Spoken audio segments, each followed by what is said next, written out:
All right, George Kittle's got a brand new contract. Surprise, surprise. The 49ers got a deal done. Unbelievable. Let's go.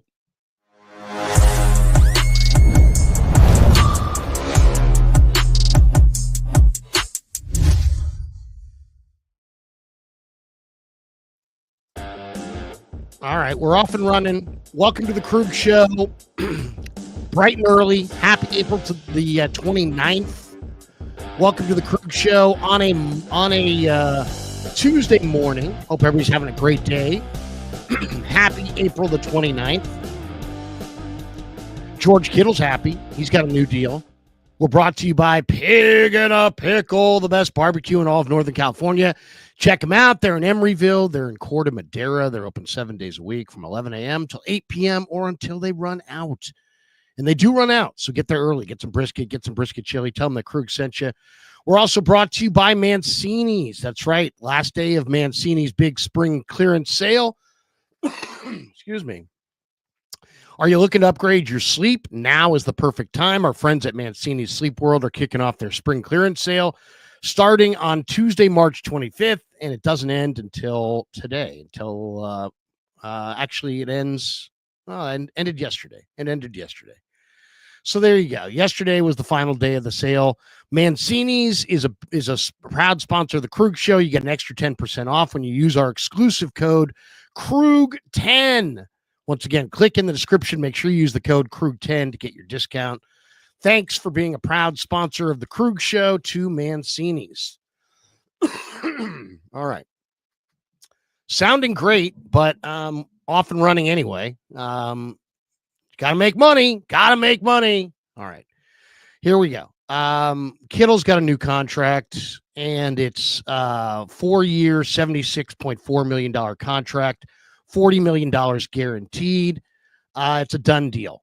Shocker. The Niners got a deal done. I mean, that is unbelievable. These guys have been so horrible at getting contracts done. Couldn't get Ayuk's deal done. Couldn't get Debo's deal done.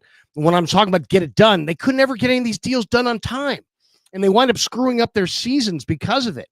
And it looked like the Kittle deal was going in the same direction until today. So the Niners are used to playing the waiting game. They like to wait and wait and wait and wait. And I don't know if that saved them a lot of money. I mean, I kind of think the Niners have been in a lose-lose. They've waited a long time to sign their deals, and then they're not necessarily getting team-friendly deals when they're signing them. So what's the waiting doing for them? It's really not doing a whole lot. But they broke tradition with that, and they got Kittle signed to a 4-year extension worth $76 million. The deal was first reported by Will Compton and Taylor Lewin of Bussin' with the Boys podcast. So we broke it on the Bussin' with the Boys podcast. The deal makes Kittle the highest paid tight end in football. He makes $19.1 a year. That surpasses what Trey McBride is getting with the Cardinals at $19 million a year. It also includes $40 million in guaranteed money, $35 million guaranteed at signing, and an extra $5 million in 2027. So good for Kittle. It's funny. Kittle has stated really flatly for a couple of years now that he wants to be a Niner. He wants to be a Niner for life. He's now signed through 2029, and he's probably going to be able to do what so many couldn't do. Steve Young did it, but Steve Young finished with the Niners. But Joe Montana didn't. Ronnie didn't. Jerry didn't.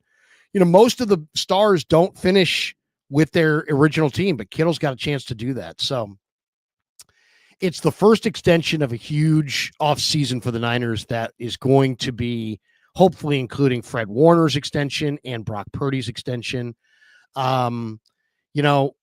Kittle wasn't the all-pro tight end this year. It was Brock Bowers, but he has been the most complete tight end in football for a while now. He's had 2 straight 1,000-yard seasons. He's had 4 in his career. He had 1,106 yards receiving and 8 touchdowns.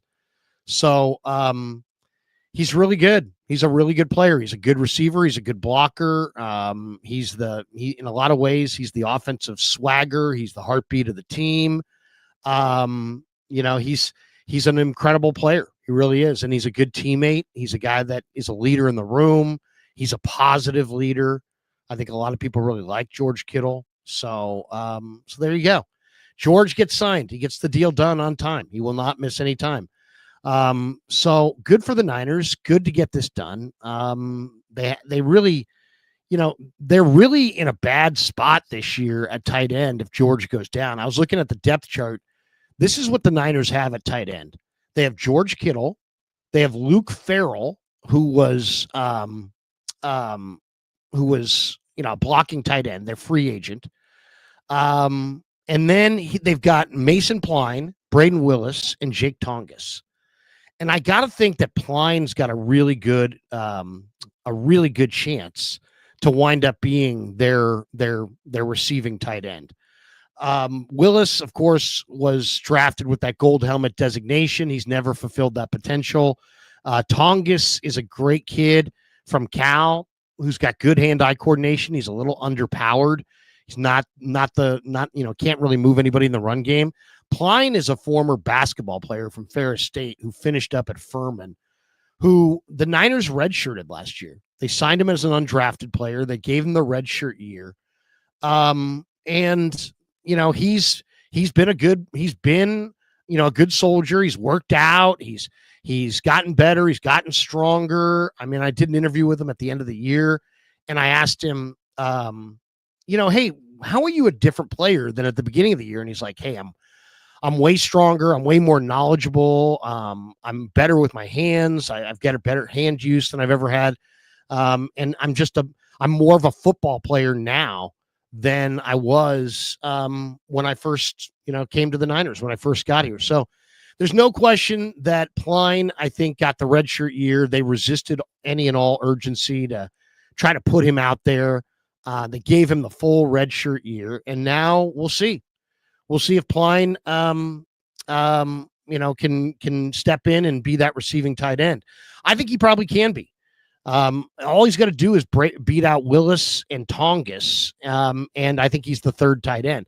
Now, you may see the Niners add another tight end. I just get the feeling that they're probably going to have some other tight end in camp, probably a veteran.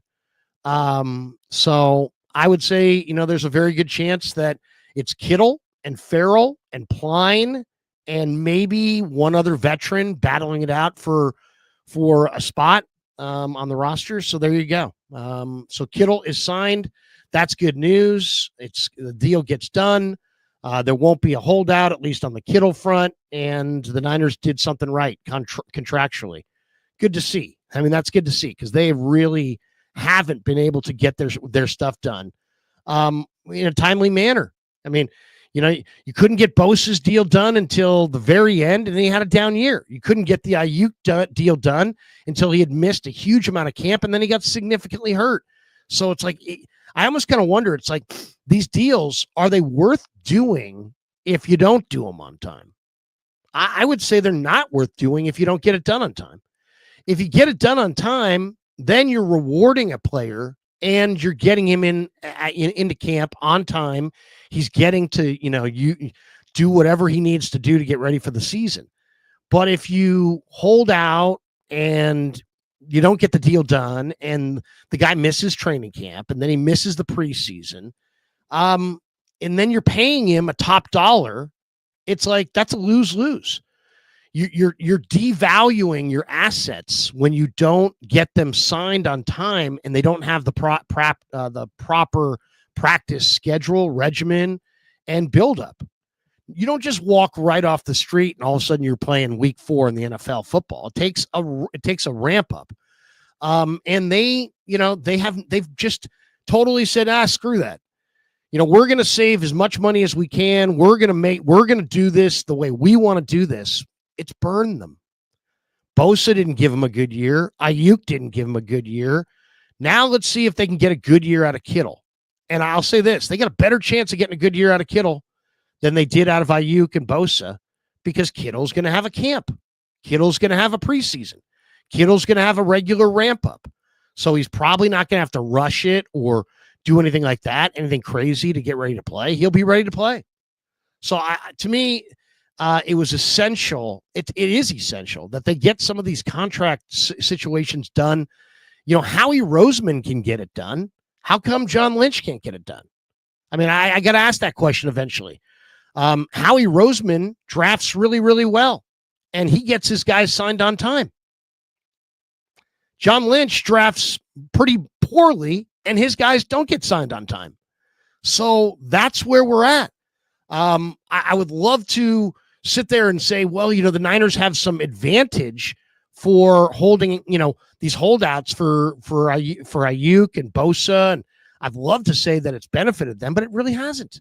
It hasn't benefited them. So they get this one done, and I think it's a good move. It's probably a good move. A couple other notes. Jake Moody. It looks like Jake Moody's going to have some competition. The Niners are trying out the Lou Groza Award winner, Kenneth Almendarez. And Almendarez is going to probably be the competition for Jake Moody. Now, this is a little disappointing because I hope this isn't the competition that the Niners are talking about, because Almendarez is a rookie. They said they were going to go after a veteran kicker to compete with Jake Moody. Moody this last year made 70.6% of his field goals. He was 32nd in that category. So he was good on extra points, 97%. He only missed two. He missed 2 field goals and an extra point in the loss to the Lions. So there's a lot of concern about Jake Moody. We'll see. I mean, Kenneth Almendarez from the Louisiana Ragin' Cajuns, it looks like it's going to be at the rookie minicamp and will compete against Jake Moody for, let's see, I don't know, maybe the chance to go to camp and compete again. Is there going to be a veteran kicker? Maybe the veteran kicker idea got shelved for this rookie kicker. I'm not really sure. So it's interesting. It's interesting. I mean, Jake Moody won the Lou Groza Award in 2021. And now this guy wins the Lou Groza Award. He led the FBS in total field goals made, in accuracy among kickers with over 20 attempts. He was a first-team All-American. So he set the school record. He set the Sun Belt Conference record for single-season field goals made. So good. He's definitely had a good career for the Ragin' Cajuns. And we'll see. We'll see if this winds up being, a good move for the Niners or not.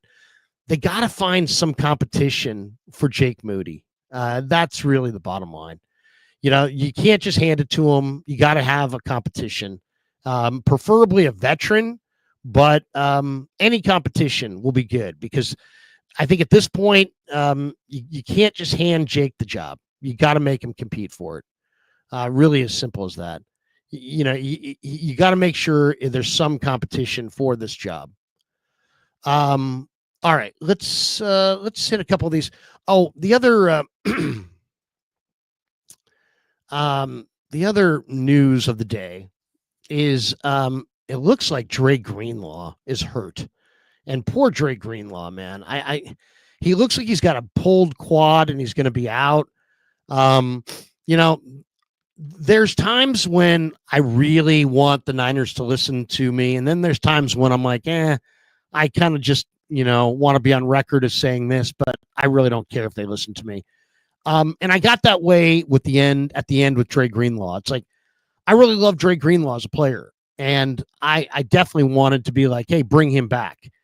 But that was my heart, right? My heart said, bring him back. My head said, run from this guy. And I always felt bad about it, because there is nobody who's given more to the 49ers as far as blood, sweat, tears, emotion, energy than Dre Greenlaw. He gave it all. He gave it all. And he was an incredibly popular player because of it. And in my heart said, bring him back, but my head said, no, man, he's broken down. And I feel bad because, I really want to see the Niners bring him back. But at the same time, my head said, you know what? He's broken down. And when ultimately the Niners decided to cut bait and move off, it was a bummer. But I kind of felt like it was the right decision. And even though they didn't have anybody, now obviously they picked up Nick Martin in the draft since, but I felt really bad because I'm like, man, I really want Dre Greenlaw here. But then when the Niners said goodbye, I was like, well, you know, he's probably kind of closer to the end than he is to the beginning. And so to me, it was probably the best decision that they made to let him go. And we wish him well in Denver. And now he's got a quad pull that he's got to deal with. Feel bad for the guy. Man, that's just so bad. So bad. So I feel bad for Dre. I feel good for the Niners that they sidestepped a major injury and another kick to the gut. Now he's going to probably miss time for the Broncos, but I just feel bad. I feel bad for Dre. I feel bad, as a person who's a big fan of his, that he just can't, he gave so much to the sport that I don't know that he's ever going to be able to get out there and really do it, really play for an extended period of time. So obviously a bad break for Greenlaw, bad break for the Broncos. The Niners dodged a bullet, but you don't like passing that news along. MS Squared with a super chat says, do you think this is the best offseason since 2019? Well, here's the thing about the draft. I don't know how you guys felt about the draft. I thought overall I liked it. I liked what the 49ers got done in the draft. I thought that they really did some good work at restocking their roster. I went through their roster, and if we just go through it, quarterback, they got 4 legitimate quarterbacks: Brock, Mac Jones, Tanner Mordecai, and now they got Curtis Rourke. So they've got 4 legitimate quarterbacks. Rourke is going to go on IR with a redshirt year as he rehabs his injury. I thought I would have gone with like a Quinn Ewers or somebody else, but they like Rourke, so we'll see. He's immobile. He's nothing like Brock Purdy, but you know what? He also has some really good traits. Then at running back, you have McCaffrey, you have Juice, you have Garendo, you have Patrick Taylor, you have Izzy Abanaconda, and then you added Jordan James and Corey Kiner. I think you're pretty covered there. I like both those backs. Both 5'9", about 210. They're not burners, but they're solid running backs. And I think both those guys are going to look good this summer. At receiver, you have 5 new wide receivers: DeMarcus Robinson, Jordan Watkins, Isaiah Hodgins, Junior Bergen, and Isaiah Nayer. They're all pretty interesting. Nayer's a freak of an athlete. Bergen's a return guy. Hodgins is a local kid who's a tremendous possession receiver. Watkins has got 4.37 speed. I really like that one. And DeMarcus Robinson, I'm not sure what DeMarcus Robinson's going to give, but he might be okay. He's going to probably miss the first 2 or 3 games with a suspension. But you've added 5 receivers to Ayuk, Pearsall, Jennings, and Cowing. So it's not like you didn't address that. You definitely addressed the receiver position. You added the blocking tight end that you missed in Charlie Warner. You got 3 receiving tight ends that will compete probably for 1 spot. Along the offensive line, you didn't get a lot done, but you did add Connor Colby. You added some free agents: Hennessy, Zach Johnson, Jalen McKenzie. You got Drew Moss after the draft. I like Connor Colby, though. To me, that was a really good get. We'll see how it all shakes out, but I think Connor Colby could be a fantastic addition for the Niners. If you told me that Connor Colby started for the Niners and was one of their best rookies, I would not be surprised. I really think I've got high hopes for Connor Colby. Now let's flip over to the defensive line. Now, their defensive line coming into the draft cycle was naked and totally barren.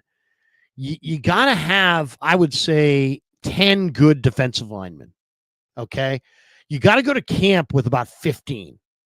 Well, let's see what they got. They got Bosa, C.J. West, Alfred Collins, Mikael Williams. I think that's your starting line now. 3/4 of a new starting line. Your backup line suddenly looks pretty good. You got Sam Aquinu, Yatir Gross-Matos on the ends, Givens and Jordan Elliott inside. That's not bad for your backup defensive line. And then you still have Evan Anderson, Kalia Davis, Robert Beal, Teron Jackson, who I think is a pretty decent player. A few other guys, Drake Jackson, Jonathan Garvin, Alex Barrett, Sebastian Valdez. We'll see about those guys. But you don't even need any of those guys to make it. Bosa, West, Collins, and Williams, that's 4. Aquinu, Elliott, Givens, and Matos, that's 8. Evan Anderson's 9. Kalia Davis is 10. Robert Beal's 11. Teron Jackson's 12. You redid your D-line. You got 12 bodies going to camp. You're probably going to have a pretty good defensive line if your rookies can come through. So I think that's going to be interesting. How many rookies will they start on their defensive front, on their defense period?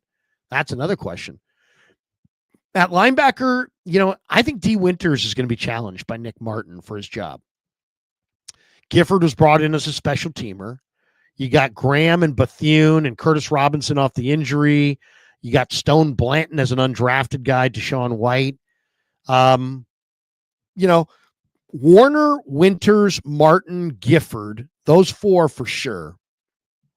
And then probably Bethune, Graham, Robinson, Blanton, and White, Deshaun White, competing for maybe one spot on the linebacking core. That's pretty good.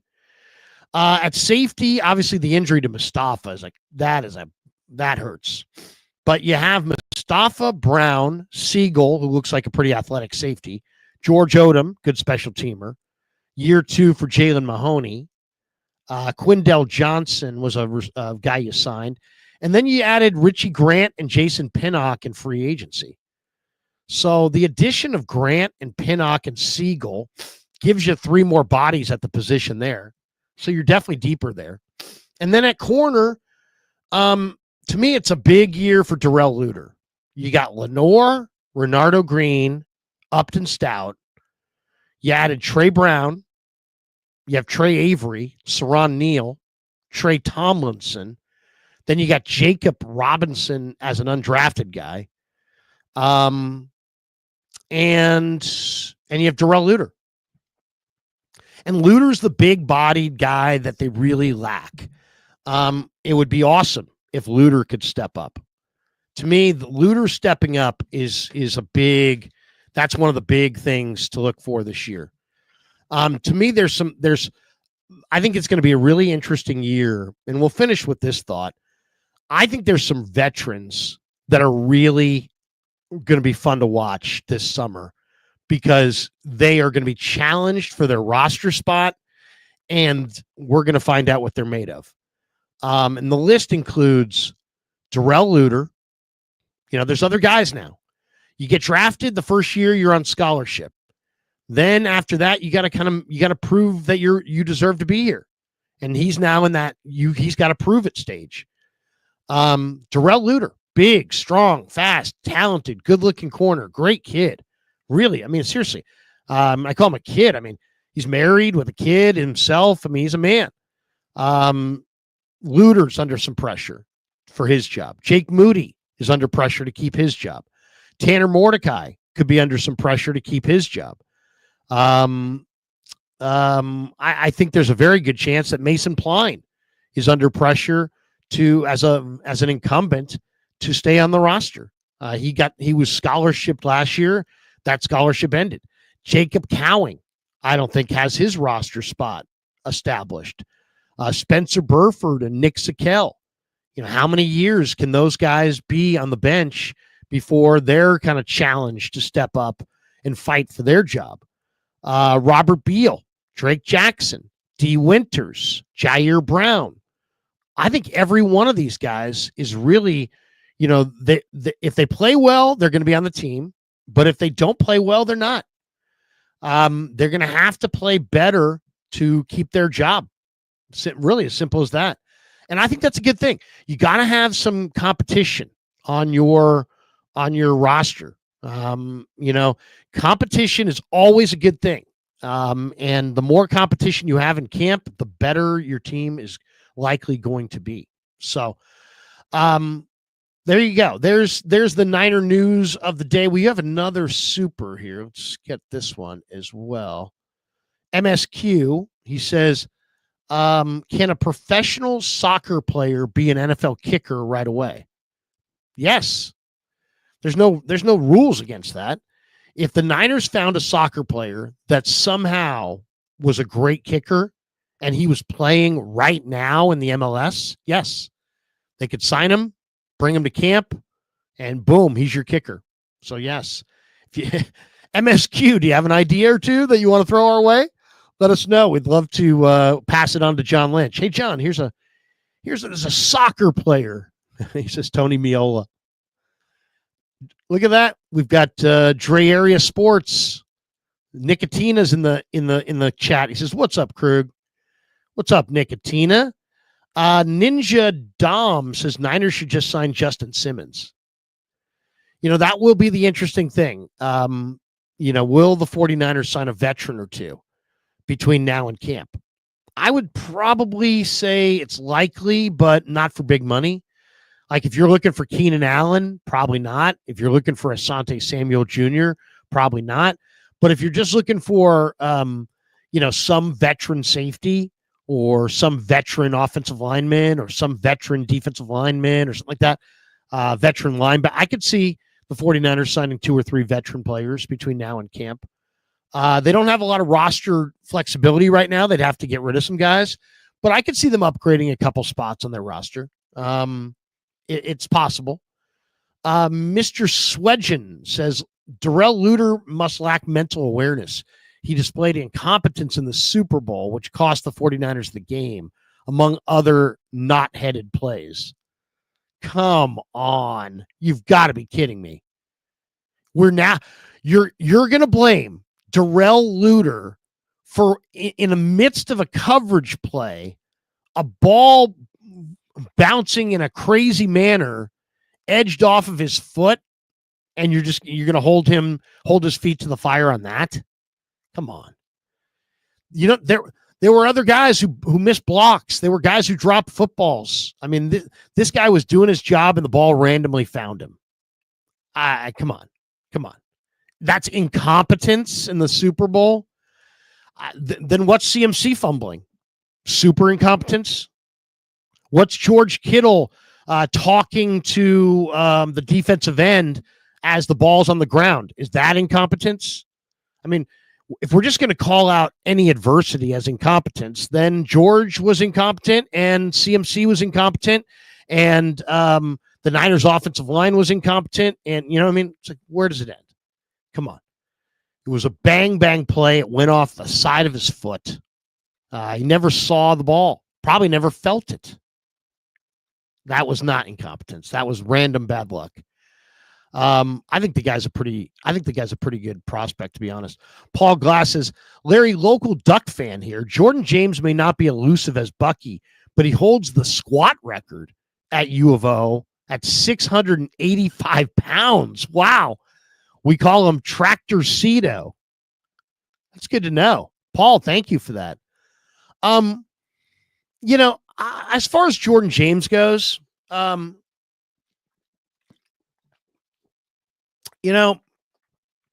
history tells us Corey Kiner is going to beat him out, but you never know. And there was, the Ducks were really, really good this year. It's interesting. It's like, I didn't like a lot of the Ducks players, but when you watch the Ducks this year, they were great. Now they got trounced by the Buckeyes at the end in the Rose Bowl. They were non-competitive in that game, but they were really, really good this year. And they were, and yet, didn't love Harmon, didn't love Birch, didn't love Caldwell, didn't love Bossa. I kind of like Jabbar Muhammad. It's like some of their players. I like Connerly. I thought that was a great get by the Commanders. Jordan James is interesting. The fact that he never fumbles is great. I'm not too worried about his 40 time because, it's more about do you produce, and he did produce. But I want to see him win that job. I mean, To me, the 49ers need Jordan James. They need Corey Kiner. They need these guys to play and play well. So, I'm hoping he's like in a great running back draft. I studied about 90% of the running backs, and I really didn't spend a lot of time on him. I felt like I had seen him a few times because I watched Oregon a bunch this year. So I never really studied him, and I'll probably do that today or tomorrow and kind of do the deep dive. But I'll say this, I'm excited about both those backs. Corey Kiner and Jordan James, I think, are, NFL caliber backs who break tackles and run hard. And I'm eager to see what they can contribute. The Niners need to get more out of the running back position than just CMC. CMC's got a PCL. He's got a double Achilles. I mean, what are the odds that he's going to stay healthy? I would say it's not very good. So that's my concern. Is can he stay healthy, and if not, do they have other backs that are good enough? MSQ says, do you think the Niners run a 3 linebacker defense and a 2 tight end offense? Well, I mean, they do run a 3 linebacker defense. They have a 4-3 defense. 4-3-4 is basically their base alignment. That's their base.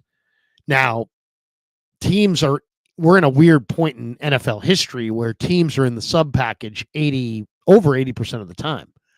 So it really looks like their base defense amounts to like a 4-2-5. But that's really the nickel. That's really the sub package. They're in the sub package more than the base, which essentially makes it the base. But it's not. In the sub package, I think it's going to be Winters and Martin battling it out to see who plays next to Warner. But in the base, the 3 of them could all play at the same time. So yeah, the Niners have a 4-3 defense, but they're in a 5-2, a 5-man surface a lot, and they're in kind of a 4-2-5 look. They'll show you that 5-man surface. They'll have 5 guys up in the line of scrimmage, but they're in kind of a 4-2-5 nickel. And sometimes they've gone to like a 4-1-6 dime. So, the sub package has become a big thing. That's why your nickel corner means so much. Your nickel corner, Upton Stout, people are like, why are they spending all this draft capital on a nickel corner? What? Are you kidding? Because the nickel corner is out there more than the 3rd linebacker. Your nickel corner is one of the most important guys in your defense. So I think they wanted to make sure they had some depth there. They have Demo, who's great at the nickel, but he's only one guy. So now you got Stout, who can play probably exclusively inside, and you can move Demo outside. So, and as far as the 2 tight end set, I think they could have thought about that if they had gone with a Colston Loveland, if they had gone with a big time blue chip tight end. I think you could have seen a lot of 12 personnel. But now, no. I would say you'll see it just sparingly. You're not going to see a ton of 12 personnel. All right, that's going to do it. I've got to go. We're going back east, so I got to go work on my ID card and getting up to speed. So that's going to do it. I'll probably make a couple more videos. As you can see or hear, I'm a little beat up over the last couple of days, voice-wise. So laying low. But tonight, I will be streaming, I believe, with Raj. Tomorrow, we'll be back on KMBR for Niners Nightly. Cole Kubelic is going to be in the house tomorrow. I'm fired up for that. We'll do a lot of draft review, and Baldy, I think, is going to stop by this week as well. Looking forward to that. So, anyway, Invader 49er, yes, I owe you. I said Willie Lampkin would be drafted. You said Willie Lampkin would not be drafted. Willie Lampkin was not drafted, Invader 49er. So we will figure out exactly how we're going to settle up, but we will. And Ghetto Baller says Raj sounds like Watkins. Watch his interviews. Okay. I'll have to check it out. Let's see. Larry, is the 49ers hit on 5 of these draft picks? Larry, if the 49ers hit on 5 of these draft picks, we're on. All right, let's just do a quick perusal of the 49ers draft. Just give you where I think they really hit. I'll just give you the quick hit. Let's see if we can find this.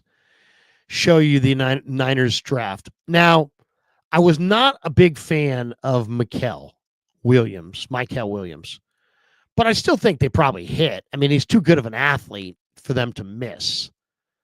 He wasn't the guy that I would have chosen, but because I wanted to see somebody who had more production than he had.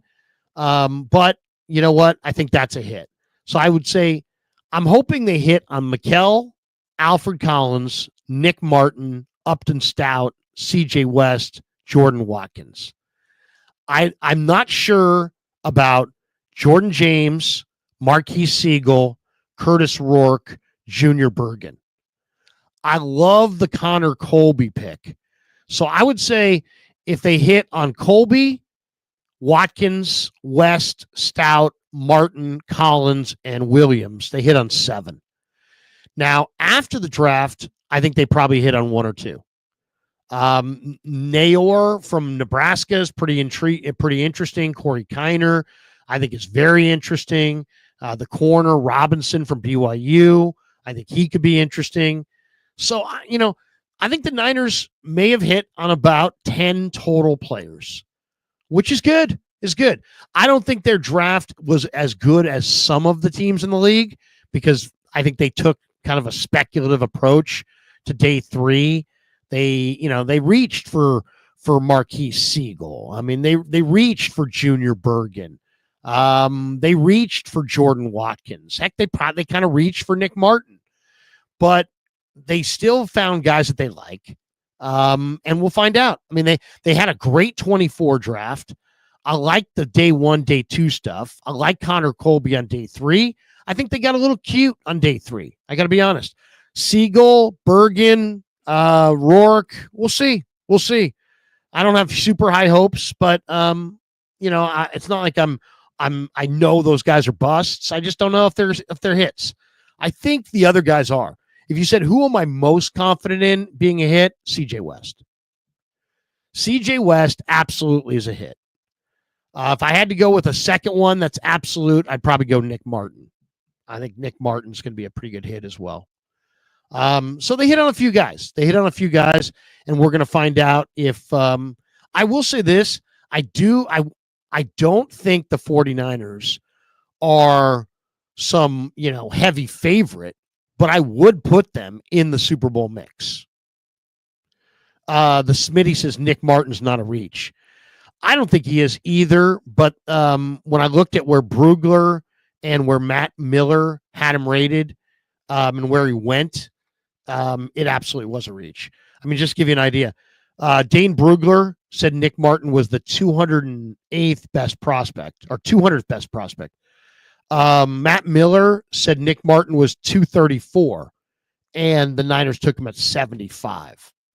So that was a reach. I like him. I think he's a good player. But Invader says Nick Martin prior to the injury was a second rounder. Yeah, I mean, that's the thing. I mean, I kind of had to push back pretty heavy on Dieter. Dieter was super anti Nick Martin, and he's wrong. And I hate to yell and scream about it, but I was like, Dieter, you want to die on this hill, the Nick Martin hill? This guy's strong, he's fast, he's productive. I don't think I would. That's not the guy that I would be like, he's not going to do it. There's a lot there. There's a lot there to like. Invader says Dieter's the prophet of doom. Dieter's a good guy, but when he doesn't like a guy, he digs in deep, and sometimes he's right, sometimes he's wrong. On this one, he's wrong. And I'm just pronouncing that, but eventually that's going to be proven to be the case. I think Nick Martin is a tremendous player. First of all, 4.5 speed, tremendous strength, 26 reps. That's unbelievable strength. He's 90th percentile, both speed and strength and production. You show me prospects that are 90th percentile in strength, speed, and production, and I will show you really good players. And that's what Nick Martin is. He's a really good player. 90th percentile in strength, speed, and production. There you go. All right, that is going to do it for us. Have a great rest of your day. Tune in later tonight. The great Raj, I believe, will be in the house, and we'll chop it up and talk all things Niners. Until then, thanks to our sponsors. Hit like and subscribe on your way out the door. Thanks to Mancini's for sponsoring this live stream. Thanks to Pig and a Pickle. Thanks to all of you. Peace. Yeah, never met a man I've been scared of.